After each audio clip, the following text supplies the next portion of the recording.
Buenos días para todos. Dios añada ricas y abundantes bendiciones a sus vidas. Le doy las gracias a Dios por permitirnos compartir en esta mañana. Gracias, Apóstol Silvio, a todo su equipo. Siempre tengo que reseñar que la alabanza, la adoración, y creo que usted está de acuerdo conmigo, ha subido al cielo como olor fragante. Quiero antes de iniciar esta etapa, cuál es la impartición de la palabra de Dios, permitirme que tú que estás en casa ante este cambio histórico, agarre la mano de tu esposa, de tu hijo, de tu hija, y digas conmigo lo siguiente. Dígale, la Biblia no se equivoca. La Biblia dice que porque grandes y maravillosas son tus obras, oh Dios Todopoderoso. Dígale, entonces estoy en presencia de la hermosura más grande que Dios ha traído a este mundo, eres tú. Eres un milagro de Dios, eres una obra de Dios, magnífica y extraordinaria.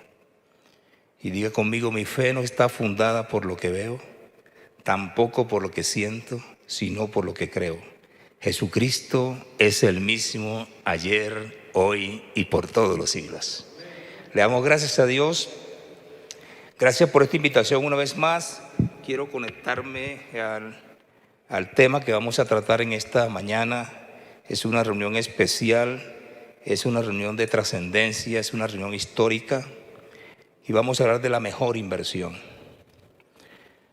La mejor inversión, no la más excelente inversión, sino la mejor inversión que pueda hacer un discípulo en el reino de los cielos.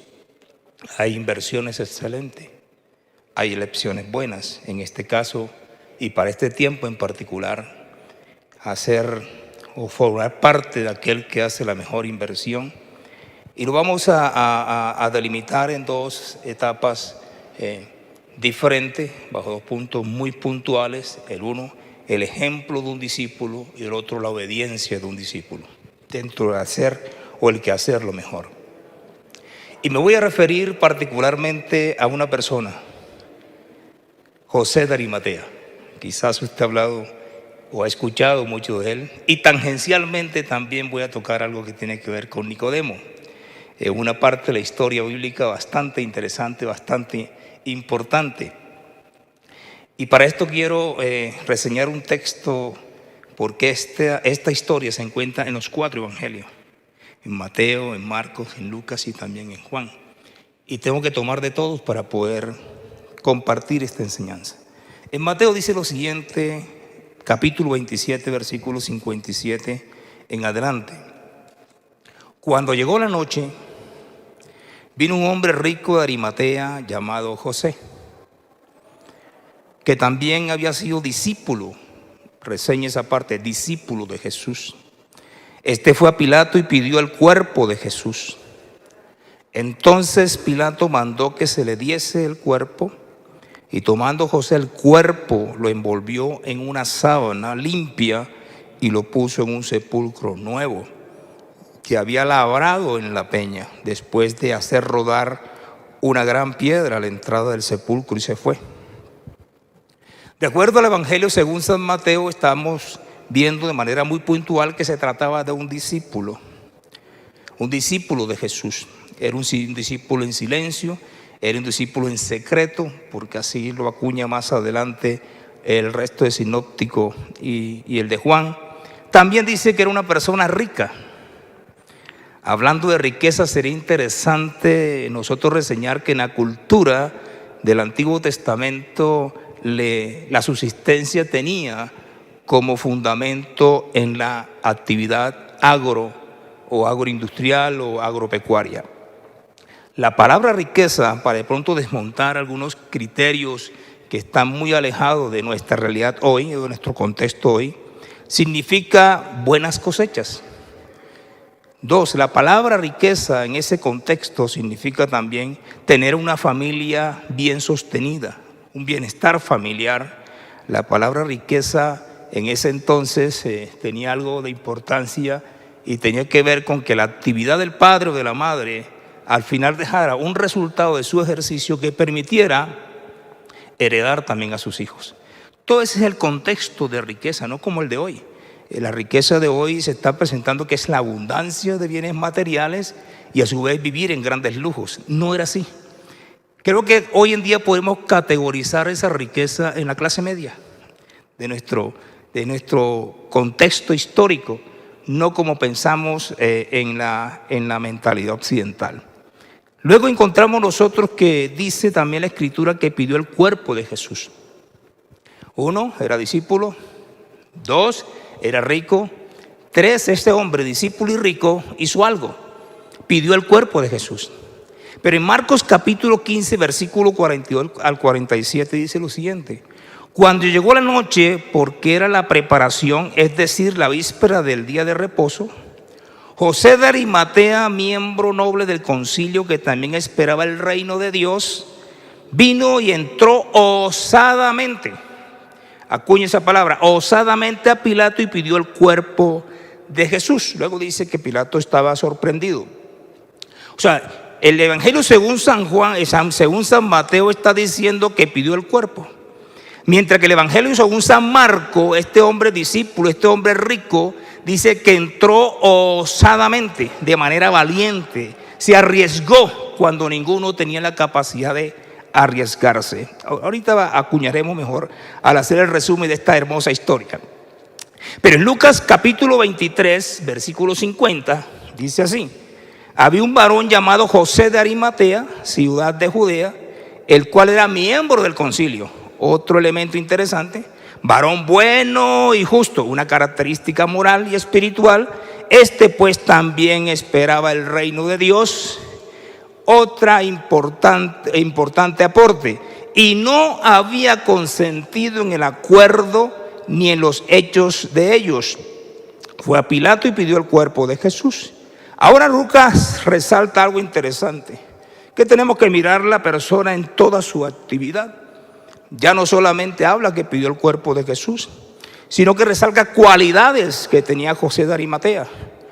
Un discípulo excepcional que durante el recorrido de la historia de Jesús es desconocido. Pero mire cómo en el secreto se fue formando y resalta esas calidades. Era bueno y justo, características morales de un buen discípulo, y no consintió en el juicio emitido en el Sanedrín contra Jesús. Finalizamos para hacer todo un compendio lo que reseña Juan sobre esta historia. En el capítulo 19 Juan dice lo siguiente: y después de todo esto, José de Arimatea, que era discípulo de Jesús, pero secretamente por miedo de los judíos, rogó a Pilato que le permitiese llevarse el cuerpo de Jesús, y Pilato se lo concedió.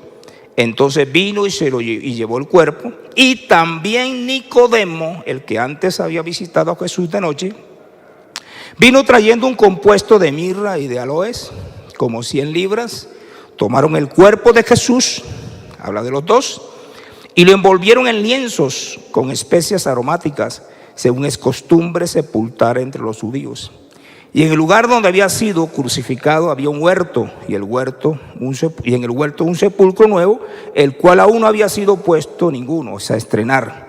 Allí pues, por causa de la preparación de la Pascua, porque aquel sepulcro estaba cerca, pusieron a Jesús. Ahora aparece en escena otra persona, que es Nicodemo. Lo interesante que vemos de Nicodemo es que aquí aparece como colaborador de José de Arimatea. Pero nunca olvidemos, para no llegar a ese texto, que en el capítulo 7 de San Juan reseña que cuando se estaba haciendo el concierto para poder enjuiciar a Jesús, él también se opuso. Recuerde que fueron los dos únicos que aparecen en la Biblia con esas excepciones. Lo acompaña a Nicodemo, aquel que secretamente también había visitado a Jesús y había hablado con Jesús. Y recuerda aquella famosa frase de cómo formar parte del reino de los cielos. Este hombre, ¿qué hizo entonces? Ahora, ¿qué hace Nicodemo para unir los dos? Dice que llegó con 100 libras, alrededor de 33 kilos de ungüento perfumado. Una mezcla de mirra y aloe. Es bueno quizás resaltar la siguiente: la mirra era una resina olorosa que usaban los egipcios para embalsamar. Era muy propio y muy conectada con la historia de los egipcios. los cuerpos de los muertos, no porque él iba a momificar a Jesús. Mientras que los aloe era una madera olorosa de sándalo reducida a polvo que contribuía para generar un buen olor, un olor agradable, para poder contrarrestar el hedor causado por el muerto y también por la corrupción del cuerpo. De acuerdo con la costumbre de los judíos, porque es interesante mirar esto, envolver el cuerpo de Jesús, en este caso untado con las especies y en largos lienzos, impedía que él pudiera expeler hedores que pudieran afectar en la preparación para ser sepultado. Ahora sí, vamos a redondear la historia. Ahora sí, vamos al centro de esta historia. Uno, se trataba de un discípulo de Jesús. No podemos olvidar, era un discípulo de Jesús y los 4 evangelios así lo reseñan o lo complementan. Era rico y expusimos ya en qué consistía la riqueza, que va mucho más allá del concepto que tenemos nosotros los occidentales. Era importante porque formaba parte del Sanedrín y dice que era hombre justo y por eso salvó su voto. Vamos a ver la importancia de este hombre en cuanto a esa función. Su función pública era que él, a su vez, no solamente era rico, sino que formaba parte del Sanedrín. Ahora, ¿qué era el Sanedrín? Era el tribunal que administraba justicia en las labores eclesiales, en este caso espirituales. Ese era el Sanedrín. Era un hombre importante que tenía que emitir juicios conforme a la ley. Y aquí encontramos que él se valió, ese discípulo de Jesús. Por eso es tan importante ver la función del discípulo de Jesús en este tiempo. Usó de su posición para salvar un voto, que es el concepto que hoy se utiliza. Salvó el voto. Mientras otros emitieron voto casi unánime, él juntamente con Nicodemo salvó su voto y no estuvo de acuerdo con ellos. Qué interesante ver que un discípulo de Jesús en posiciones de privilegio, aunque no forme parte de la mayoría de los conceptos que dirimen un conflicto, sí queda reseñado en la historia que su salvamento de voto pasa a la historia como aquel que no estuvo de acuerdo con las mayorías. Algo muy interesante. 2, pero no solamente usa su posición como tal para salvar su voto y quedar reseñado en la historia como aquel que hizo la excepción, sino que también usó de su influencia. Llegar al gobernador no era fácil, pero en razón de ser y formar parte del Sanedrín tenía importancia y tenía influencia. Usó también de su influencia para llegar entonces al gobernador y pedirle al gobernador que le entregara el cuerpo de Jesús. Qué cosa tan hermosa. Es interesante ver que muchas veces no es el dinero, sino también en la posesión para poder dar y prestar un servicio en la comunidad. Es interesante ver que usted como yo podemos estar en posiciones posiblemente de privilegio, entre comillas, y usar de ellas para poder interceder en favor de los demás y lograr el beneficio de otro. En este caso, tomar el cuerpo de Jesús. 3. Además de eso, también este hombre usó algo que los demás no hicieron. Usó de su valentía. Jesús había quedado solo. Todos los discípulos lo habían dejado. El único que estaba cerca a la cruz era Juan. Los 11 lo habían abandonado. Y solamente vemos nosotros que en la historia se reseña de alguien que es José de Arimatea y Nicodemos, quienes deseando hacer una obra de misericordia cuando el cuerpo de Jesús iba a quedar colgado en la cruz del Calvario. Yo quiero hacer una claridad frente a esto. ¿Qué significaba quedar un cuerpo colgado y no bajarlo? Es que en la historia de los romanos, escuche bien, cuando era crucificado una persona, los romanos lo dejaban colgado para que los buitres se comieran el cuerpo. Y solo por razón de que hubo un hombre llamado José de Arimatea, el cuerpo de Jesús cambió la historia bíblica. Y fue por causa de él que intervino en el momento oportuno, y esa obra de misericordia permitió que los buitres no devoraran el cuerpo de Jesús después de muerto. Eso queda reseñado en la palabra de Dios. Ahora, en cuanto a las riquezas, en cuanto respecta a la riqueza, hay que entender que ahora no solamente usó de la influencia, de su posición, sino que también usó de sus recursos. Fue José de Arimatea el que compró el sepulcro. Fue José de Arimatea el mismo que también pudo comprar la sábana. En una parte dice sábanas limpias y en otra dice compró las sábanas. Así que sábanas limpias, quien invirtió José de Arimatea con sus recursos. ¿Quién compró el sepulcro? José de Arimatea compró el sepulcro. Y él mismo se encargó de enterrarlo cuando ninguno estaba en capacidad, ninguno de los seguidores, ninguno de los 11 pudieron hacerlo. Eso lo hizo José de Arimatea, una obra de misericordia. No dejar que el cuerpo quedara expuesto. Él usó de su influencia, usó de sus recursos para cambiar la historia de la humanidad. Tú puedes cambiar la historia de la humanidad. Tú puedes cambiar el curso de la historia de la humanidad. Con lo que tienes, con lo que sabes y con lo que haces. 2. La obediencia del discípulo. En Marcos capítulo 25, versículo 38 en adelante, dice así: cuando el Hijo del Hombre venga en su gloria y todos los santos ángeles con él, entonces se sentará en su trono de gloria. Y serán reunidas delante de él todas las naciones. Y apartará los unos de los otros como aparta el pastor las ovejas de los cabritos. Y pondrá las ovejas a su derecha y los cabritos a su izquierda. Entonces el rey dirá a los de su derecha: venid, benditos de mi Padre. Es un momento histórico que está por suceder. Heredad el reino preparado para vosotros desde la fundación del mundo. Porque tuve hambre y me diste de comer. Repita conmigo: tuve hambre y me diste de comer. Habla de hechos antes de. 2. Tuve sed y me diste de beber. Fui forastero y me recogisteis. Estuve desnudo y me cubristeis. Enfermo y me vestisteis. En la cárcel y me visitasteis. Entonces los justos le responderán diciendo: Señor, pregunta, ¿cuándo te vimos hambriento y te sustentamos? ¿O sediento y te dimos de beber? ¿Cuándo te vimos forastero y te recogimos? ¿O desnudo y te cubrimos? ¿O cuando te vimos enfermo y en la cárcel y vinimos a ti?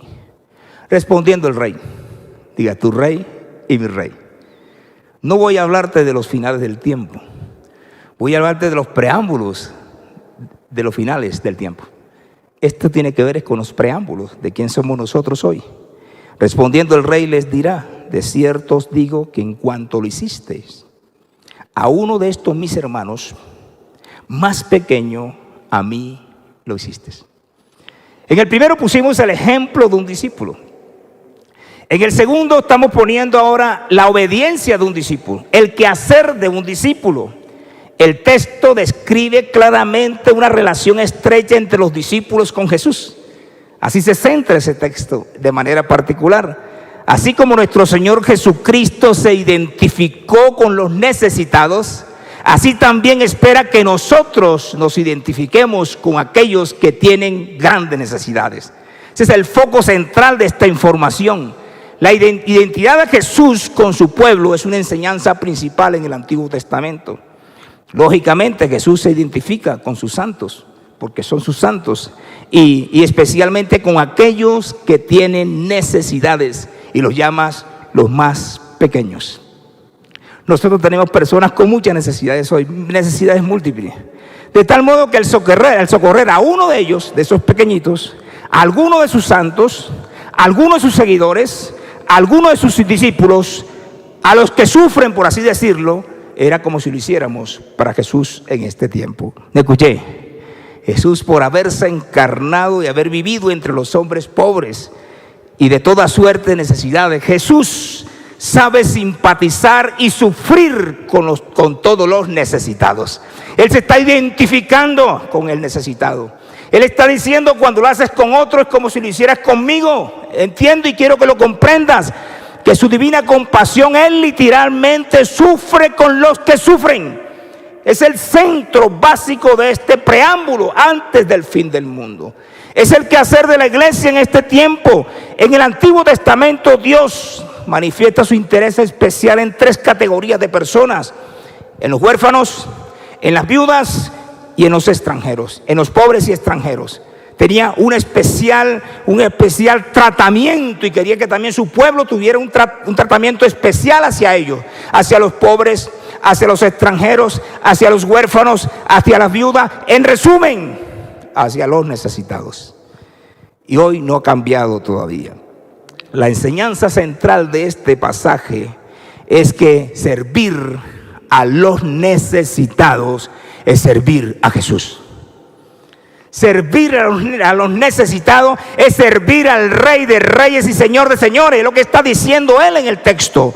La sorpresa de los justos que escuchaban esto en esta historia, al darse cuenta que con servir a los necesitados estaban sirviendo a su Rey, a nuestro Señor, a nuestro Salvador. Indica que es un servicio espontáneo y lleno de amor en favor de los necesitados, como la devoción que tenemos hacia Jesús, nuestro Rey de Reyes y Señor de Señores.